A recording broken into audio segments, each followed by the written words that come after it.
Welcome to my report of the Stockholm High End Audio Show 2026, or as it's called in Swedish, End Mässan, or Hem. It was held February 14th and 15th in two adjacent hotels smack bang in the city center. I'll have a couple of interviews up too, but this video focuses on my impressions from the show itself. There were about 30 systems available, maybe a little more, and that's too many to give them all a fair shot in just 2 days. So you have to go in with a plan. And for this year's show, my plan was to film stuff, obviously, but also to prioritize gear I hadn't heard of before. I skipped some stuff on the lower priced end of things, and I also allowed myself to stay longer than planned in a room that sounded nice, rather than to hurry on to the next one. As a result, this video is not some sort of complete coverage. There were several rooms where I didn't get a seat in, and some where I never even set foot in. In the interest of keeping the video length down, I keep my impressions short, but let me know in the comments if you prefer a longer and more in-depth video next time. Oh, one more thing. I don't record the sound of rooms at shows for the same reasons I don't do it in my reviews. There's just far too many unknown parameters for the result to be useful for the viewer in any way. But if you want to hear my impressions, here they come. Just briefly gonna show you the Grimm LS1C and SB1 subs and MU1 streamer that I've had in for review, and these are the exact components. Like, I had to pack them up to be exhibited at the show, and as I'm recording this, I've just gotten them back for me to finish the review. So I won't talk about their show sound here. I'll save that for my review. But just if you are, waiting for me to publish that review, just know that I have some more stuff I need to figure out before I hit record on the talking head section of that review. This is Bengt Söderberg, who used to run a record and hi-fi store called Vinylbutiken. That's actually where I bought my turntable and tone arm and lots of other things. He has shut that down and changed the name to Sound by Vinyl, and now instead acts as a consultant for several other stores and distributors. So like if a customer comes in and wants help buying and calibrating or otherwise refining their vinyl playback, they get forwarded to Bengt.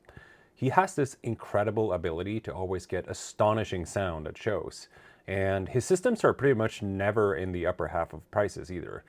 This time he's got equipment from Stylus Audio and Perfect Sense, whose rooms I'll get to later.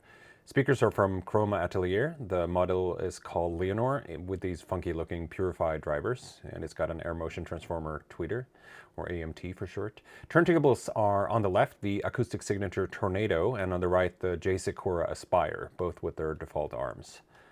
The demo at this show was focused on the comparison of a more traditional cartridge, the moving iron Soundsmith Cicero Mark II, and an optical cartridge, the DS Audio W3. These green sci-fi towers are DS Audio Ion 001 ionizers that help remove static. Pretty useful addition in the middle of winter with the very dry air and in a hotel with carpets everywhere. Both cartridges fed into a Solnote E2 version 2 phono equalizer, which supports basically everything. So moving iron, obviously, in the case of Soundsmith, and a moving magnet, a moving coil, and also DS Audio optical. The amplifier was the integrated Solnote A2 version 2.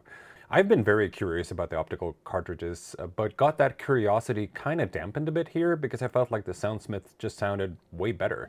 Most prominently in the highs, where the W3 felt brittle and a little bit etched, but also in the mids, where the Cicero had this fluidity to it that was very captivating. Now, this is of course a very inconclusive comparison since they were on different arms on different turntables, and I just listened for like 5 tracks or whatever in a hotel room. But at the very least, when set up by a perfectionist like Bengt, a traditional high-end cartridge can definitely hold its own versus the new tech as represented by DS Audio here. Cables are from Nordost's Red Dawn 3 series, and they also supply the power distributor and grounding box seen on the bottom shelves. This room was very dark, and fiddling with the camera settings to get more light in gave me these rolling artifacts, so apologies for that. Anyway, this is the room of MetaWave, which is a distributor with some lesser known brands in their portfolio, at least lesser known here in Sweden. They brought gear from OFI that I thought just made cables, but evidently they do way more, including these Transcendence 2.5 speakers. Like Chroma, they use Purify woofers, but here the tweeter is a proprietary design.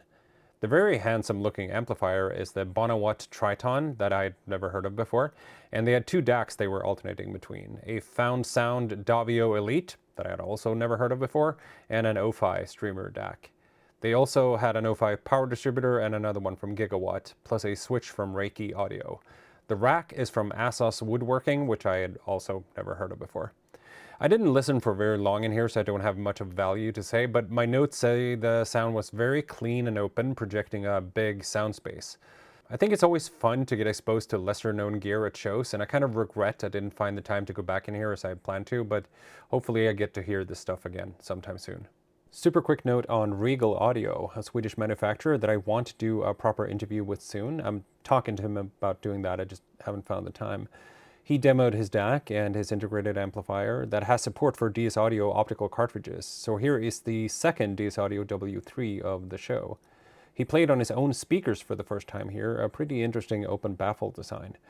I didn't get a good seat and I didn't make it back, so I don't have any listening impressions to share, sorry, but there will be more about Regal sometime in the future, I hope. Septon is a Swedish distributor that had a huge room with 3 different systems in it.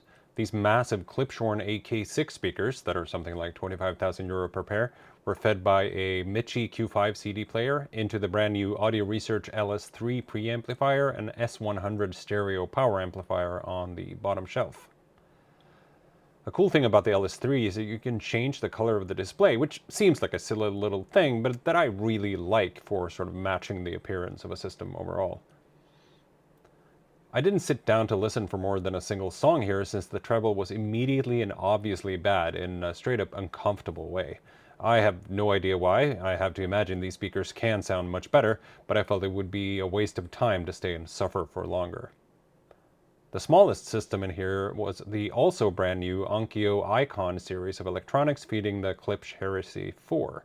I didn't sit down to listen here, but even just passing by, the treble did not have the problems that I had heard on the big speakers. Where I did spend some time in this room is with the Marantz and ELAC system. This is all 10 series Marantz gear, the SACD player, the Link streamer, and the integrated amplifier. Speakers are the top ELAC model, the Concentro M807, which were launched last year. The 6 smaller drivers around the AMT tweeter are for the mid-range, covering 2.5 kHz down to about 650 Hz. And the idea, I think, is to make the highs and mids act more as a point source without extending a single driver's range too far or suffering the potential drawbacks of a coaxial design. The sound here was strikingly good, by which I mean I knew as soon as I was walking into the room that there was something good going on here. My notes say the sound was clear, open, and snappy, but with heft and authority. I also noted texture detail was exceptional. Yes, these speakers cost something like 44,000 euro, but certainly sounded like they belong in that range. Paul Miller has a good review of these in Hi-Fi News if you want to learn more. I'll link that in the description below. Next we have a brand that is very new to me, Unitra from Poland. They are distributed by Audio Nord, the distributor that runs this show, but as you'll hear from Audio Nord CEO Madeline in my interview with her, which will be in a separate video, they let all other exhibitors pick rooms first, so Unitra are in a very tiny hotel room with some of the worst show acoustics I think I've ever heard due to the ceiling reflection. Despite that, the extremely delicious looking retro design came with a sound that was somehow at once engaging and relaxed and also detailed. Just straight up classic quality audio, much as their physical design implies. Although typographically, the kerning of their logo could do with an overhaul. Bartosz Szczesniak, which I'm mispronouncing probably, from Unitra kindly let me record his run through of the system, so you'll get to hear him do it instead of me. Okay, so the heart of the system is our bestseller amplifier, which can play in A or AB class. You can switch it on the fly without stopping the music, or with the switch or with the remote controller, which operates the switch automatically. It's dual mono, so it have the power amps for right and left channel separately. You can use everything from remote controller, like the volume, like other switches. So it has a few filters. First filter is the contour or loudness, if you know this name. The second filter is linear filter, which is bypass for the preamp section of corrections. So balance, treble, and bass would be, bypassed by this filter. Of course, it can work as direct in, only using the the end of power amps. So, it's fully analog, so to operate with the digital sources, it needs to operate with our DAC, and the rest of the system is the closed box speakers. The highest one and the smaller is with bass reflex, but you can plug the bass reflex with the cork in the back. So I will show you maybe later how it works with the plugged in. Of course, we are the manufacturer of the whole system, so from the source to through amp with the cables to speakers, it's everything made by Unitra. And how old is the company? The company was established in 1961, but during the change in Poland after Soviet Union collapsed, our company collapsed also. So we revived the company like 5 years ago, and our investor is from Poland. It's Michał Kiciński, known from CD Projekt company, and if you know the Witcher game or Cyberpunk games, he's the guy. Okay. Any And questions? you mentioned the CD transport has an e-ink display? Yes, so the CD can operate as a transport or as a full-on CD player? As a full CD player, because it has the built-in DAC. And is that a different DAC from the separate DAC unit? Yes, it's a different DAC. We use Texas Instruments DAC here and ESS DAC in this one. So both US companies. And we use TIAC Japanese drive for this, and e-ink display. So we are, with e-ink display, we are, I believe, the only company on the market who has this solution. Yeah. And the turntable is also yours? Yes, the turntable is also Unitra. We have our own drive. So maybe I will show you the drive without stopping. So it's direct drive made by Unitra, and also the tone arm is made by Unitra. So the whole turntable is made by our company. So it's not an OEM product? Yes, Okay, it's so also purely yours, OEM product. Other companies can... Oh, so you make it OEM for others, but yes, yeah, okay, we make it as an OEM product. Drive, tone arm, and switches you can buy from us. Okay. Since you mentioned the prices before I hit record, what were they again? Okay, so the prices again. A big speaker set is like 5,000 euros. Smaller ones is like 3,000 euros per pair, of course. This amplifier costs like 5,000 euros. This one like 3,000 euros. DAC is like 2,500 euros, and our CD player is like 2,000 euros, more or less. And this turntable is close to 4,000 euros. And that's with the arm? And that's with the arm and with the cartridge. And that's the cartridge a 2M is orange? Ortofon 2M bronze. Bronze is what it's called, yeah. Yes, okay. This one comes with the bronze. We have the second one, turntable, which we didn't bring here, and it's called Edmund. And here we use 2M black, both cartridges. So, and do you have moving magnet input on both of the amplifiers? In both of the amplifiers we have the moving magnet inputs, but here we have only moving magnet, and here you can switch between and MC. So it operates also with moving coil cartridges. And you have full customizability for the load and stuff? Excuse me, can you repeat? For moving coil, can you customize settings for the cartridge load? No, you cannot customize settings. There are some kind of adjustment before. So they are, let's say, average. Okay. And they didn't work very well with every cartridge on the market. So if you have some specific cartridge, you need to use external preamp for this turntable. Do you make a separate phono stage? Not yet. Not yet? Not yet. But maybe in the future? We are working on it. Okay, okay.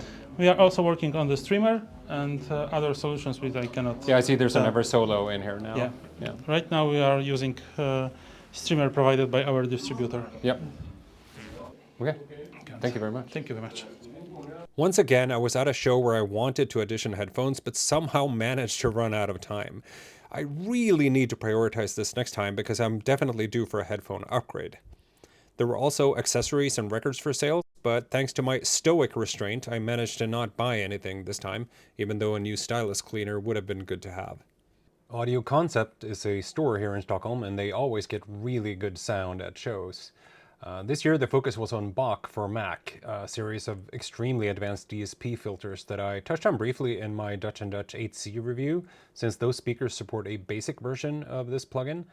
The Mac version is far more complex and more expensive, but there are also standalone hardware versions that go even further in some regards. The massive speakers are from Daniel Hertz's project, the rather new Anton model, which has a staggering 15-inch coaxial driver. They're about €40,000 per pair on their own, but also sold with the Maria 350 amplifier used here for a total of €55,000 or thereabouts. Vibration control platforms and cable lifters are from Eseki Design that I had never heard of before. The low table for the equipment is Audio Concept's own design, but I forget what it's called and I can't find it on their website anymore. But the point of a super low setup like this is that it doesn't interfere acoustically when placed between the speakers the way a taller rack will. My own setup is following the same principle but isn't quite this low. And for a turntable, maybe it's a little impractical to be working at that height. Speaking of turntables though, Robert, who runs Audio Concept, also designed this very cool looking plinth for the Technics XP10, here equipped with the VivLab arm and the third DS Audio cartridge of the show, I think, though I'm not sure what model this was. The room was noticeably a little bit boomy when walking around, but as soon as you sat in the one chair that the system was calibrated for, everything evened out perfectly. With the Dutch and Dutch 8Cs, I found some of the spatialization by Bach a little excessive, so I tested some of the same tracks here and it was far more subtle. I definitely need to dig into this Bach stuff a bit more. I've been aware of it for a very long time, but somehow never dove in. Actually, here's me mentioning Bach in a presentation about spatial audio from the VRLA conference 10 years ago. Normally, you can't have binaural audio through speakers because binaural audio is recording one sound through a prosthetic ear and a microphone in that ear canal of a sort of a dummy head, and same on the other side. And you play it back in headphones, so what came into one side only goes into one ear. But when you play it in speakers, both ears hear both speakers. So that's why binaural audio normally doesn't work over speakers. But there's ways now to, with very high processing power and tracking your head in real time.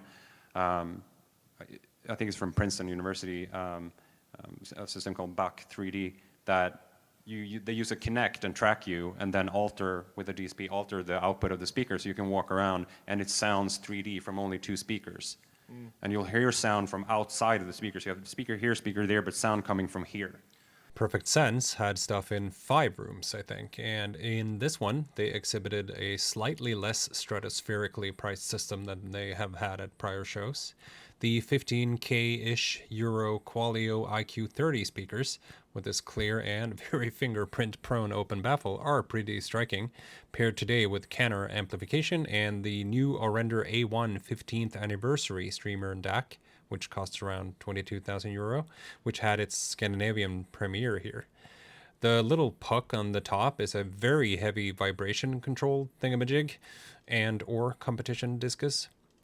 My notes say the bass was pretty boomy in this room, which I will guess is indeed due to the room, but the sound was very pure and resolving from the mids and up. You can tweak the sound of these speakers by replacing some resistors to tilt the treble to your liking, which is always a nice feature.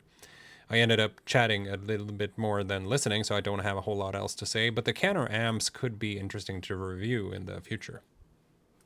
This next room might be the coolest of the entire show, at least to me, since it's a Swedish one-man company, well, and I guess one woman as well, who I believe is his wife, run by Frank Werner, who, judging by the name and accent, is from Germany originally.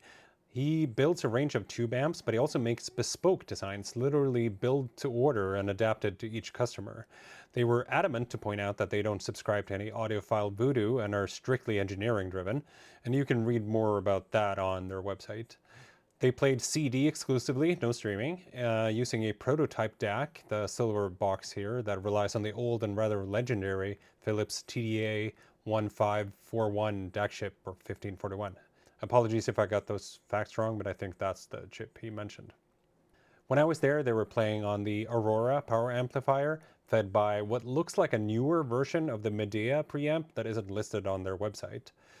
Price excluding VAT, so add your own according to region, is 7,880 for the power amp and 3,280 for the older version of the preamp. I'm not sure about this one that they showed here.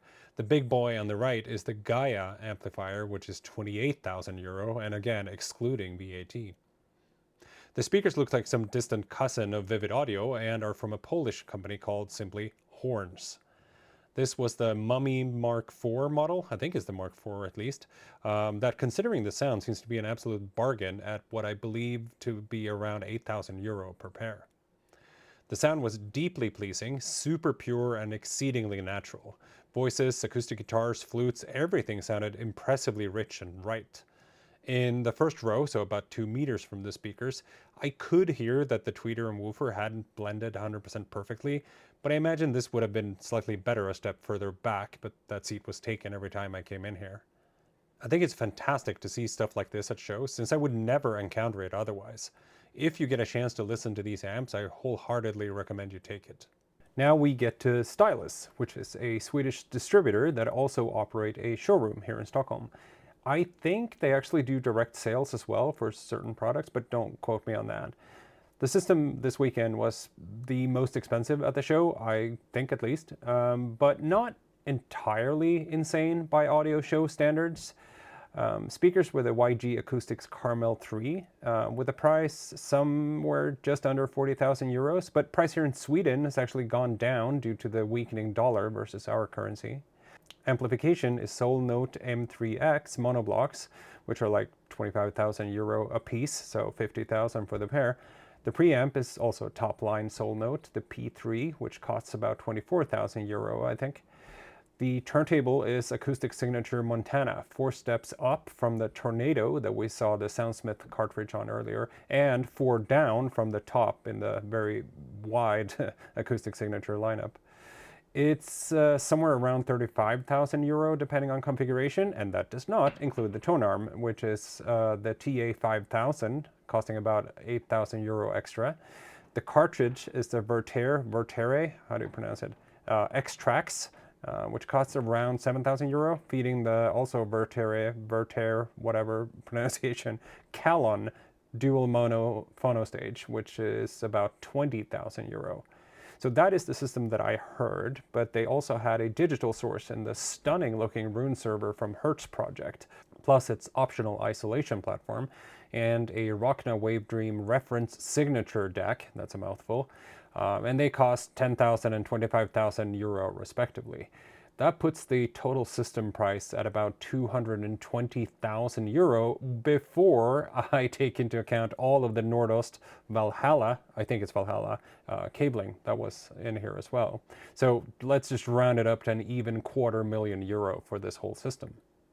Now, maybe I shouldn't have spent so much time in this room since they have this showroom and I could go visit anytime I want, but I always enjoy hearing Daniel from Stylus present and play records. The sound was exquisitely pure and pleasant here, and surprisingly competent in the bass considering the cabinet and woofer size of the speakers. So from rival consoles to Chet Baker, there was an insistent sort of rightness to the sound that I could have spent many, many hours in. When I first heard IG speakers some like 15 years ago, I wasn't very charmed, but this experience definitely converted me. Robert Hageman, sorry if I mispronounced your name, Robert, from Acoustic Signature was at the show to talk about their products, and I will include his little presentation here since it's not that long. Good afternoon. Last presentation we have on this Stockholm Hi-Fi show. My name is Robert Hagemann. I'm from Acoustic Signature, the turntable manufacturer from Germany. We are presenting its products here. Acoustic Signature, 30 people employed, since 30 years in business, out of the southern part of Germany, close to Stuttgart. And all of you know these 3 big companies coming out of Stuttgart: Acoustic Signature, Mercedes-Benz, and Porsche, in alphabetical order, to be correct. We are a company only concentrating on analog products, meaning turntables, tone arms, cartridges, and some accessories like clamps and loads. We are having currently 10 turntables in the portfolio, entry level, the Maximus Neo for 60,000 Swedish crowns, up to the top model, the Invictus for 2 million Swedish crowns.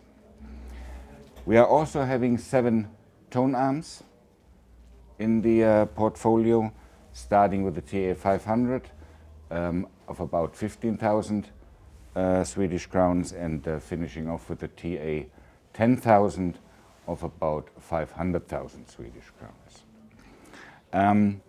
The, let's say, essential part of acoustic signature is the fact that we are doing everything in-house. We are having a complete factory only producing our turntables and tone arms, having 7 CNC machines, drilling, milling, having our own blasting, our own sanding, our own gold plating, and to be absolutely accurate and detailed, 2 things we do not have in the factory, that is a wooden plinth manufacturing. We have 2 models having a traditional wooden plinth.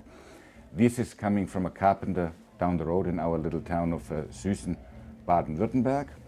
And we are not having an own anodizing bath, simply because this is we would like to have, but this is currently, well, it's since many years of European law and ecological, environmental protection and security and safety and simply not possible. So this is outsourced. Everything else is in-house. A little bit of key technologies that are famous for acoustic signature without taking too much time, as we want to listen to some music and I would not like to bother and bore you too much. We are believing in belt-driven turntables, not direct but indirect. Belt, therefore, and indirect as a motor just underneath the plinth and the axle is directly rumbling into the cartridge. We are believing in heavyweight turntables. The top model is about 140 kilos. This is about 50 kilos. We are believing in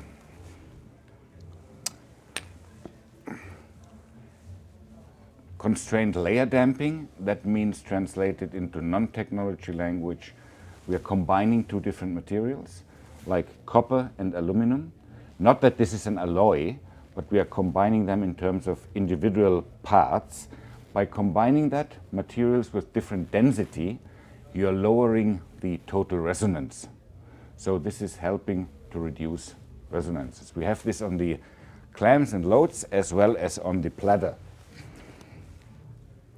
We are believing also in multi-arm technology, meaning any of the higher turntables can take 4, 3, 2 or entry-level 1 tone arm.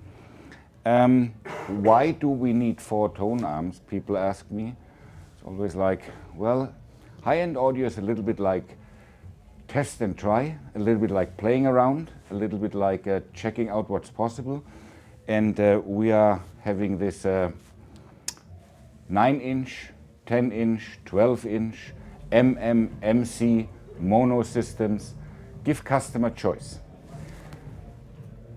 If there are further questions to technology, happy to answer them afterwards.